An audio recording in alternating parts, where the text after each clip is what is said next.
And welcome back to Yokohama. I'm Randy Buehler here with Brian David Marshall. Thought we'd bring you a little coverage of the round 2 feature matches. It's always interesting in the early rounds of the Pro Tour. You get the first feature matches. Nobody's really sure what's good yet, what's going to show up. We were talking about Willie Edel earlier. Willie showed up with the white weenie deck that everybody expected him to show up with. That was, you know, the thing that, if you watch Magic Online, that's supposed to be the deck to beat. Right. And he got his butt kicked. He said he was just sort of slumped sitting there. I didn't catch that match in time, but he was just sitting there slumped and just couldn't do anything about Aeon Chronicler and Damnation. And Johan Sadich had the blue-black control deck, kind of the way you imagine drawing it up. Damnation, you know, Teferi, obviously Teferi with mystical teachings lets you do all kinds of crazy stuff. Sure. And yeah, he just swept the board with Damnation, dropped the Teferi, smashed. Swept the game 2. I saw, you know, swept the board with Damnation, swept the board with Damnation.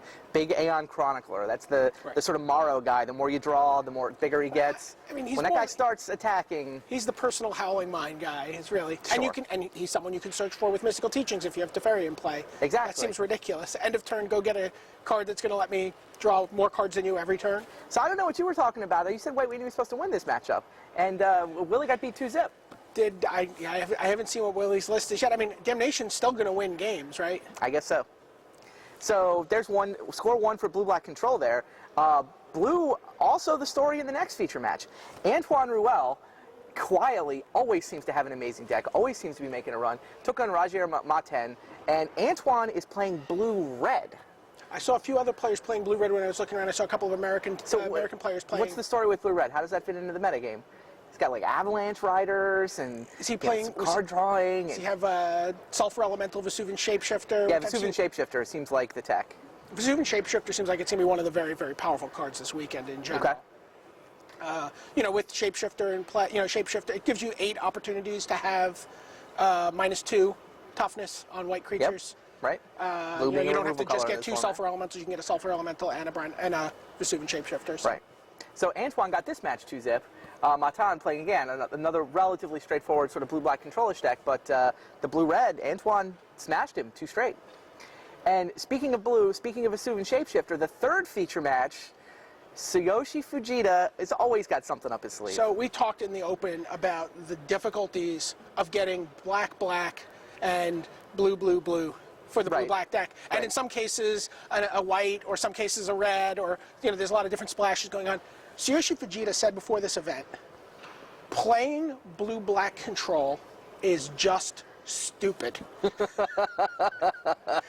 He's like, people have gotten conditioned since Ravnica and since, you know, all this mana fixing. There's been great mana, and he's like, it's not good. You're going to lose rounds to mana screw in this format. You're going to lose. You're not going to hit your colors. It's going to happen. People are going to build decks to punish you for the bad mana. And we saw Antoine Rowe with the Avalanche Riders. I've seen people blinking Avalanche Riders. I saw Billy Moreno with no permanents in play. I've seen Juan Volley Acid Moss get cast by multiple people as I've wandered around. Juan Volley Acid Moss has been a big force online. It just takes out a key land on turn 3 in the green decks that have, you know, Wall of Roots. And so what was Fujita's answer? Fujita's answer was to play mono blue control, Teferi, Vesuvian Shapeshifter, Fathom Seer, Brine Elemental.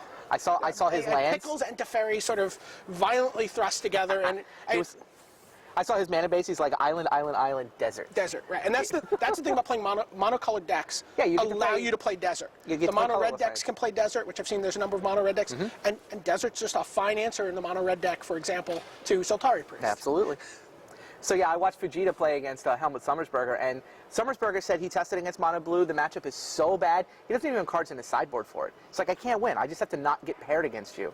You know, and Fujita's calmly, you know, he's got the Shapeshifters. He won with a Brine Elemental on the last turn. It was actually Spectral Force. Sommersberger could, in theory, untap, attack with Spectral Force, win the game, and Fujita flipped over Brine Elemental on the last turn, and Sommersberger just extended the hand.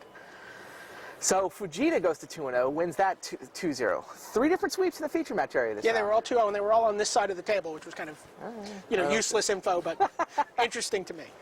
So I don't feel like we know what's going on here yet, but there seems to be a lot going on in the format. There seems to be just a remarkable diversity. All the colors are represented. Multiple different strategies seem like viable contenders. Still seen wild pair slivers running around. I've seen red, blue, green pickles floating around. I've seen a lot of Blink Riders, a lot of variations on Blink Riders. Some white weenie, but not a ton. Number of interesting variations on mono red, including decks with Pandemonium, which is a card, we were talking I saw a bunch of Gargadons last round, too. I was watching Gargadon on Gargadon battles. Saw Gargadon get killed by Lightning Rift discarding Fiery Temper. And the sound you hear is Pierre Canali crying.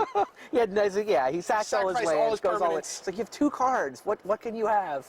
Well, he can have, Yeah, Fiery Temper, Lightning Axe. Lightning Axe, yeah. Crazy. So, and then the guy then stacked all his lands to bring his Gargadon in, smashes Canali for the win. So lots of stuff going on. That's round 2. That's the scene so far. We will keep bringing you updates as we try to sort out what's going on with this new block constructed format. Hopefully get some deck techs in there. Absolutely. So stay tuned. We'll talk to you later. Friends and foils meet at FNM. Every Friday, players like you are gathering at their FNMs to lock horns and sling spells. Learn more about FNM's exclusive prize foils at www.wizards.com/FNM.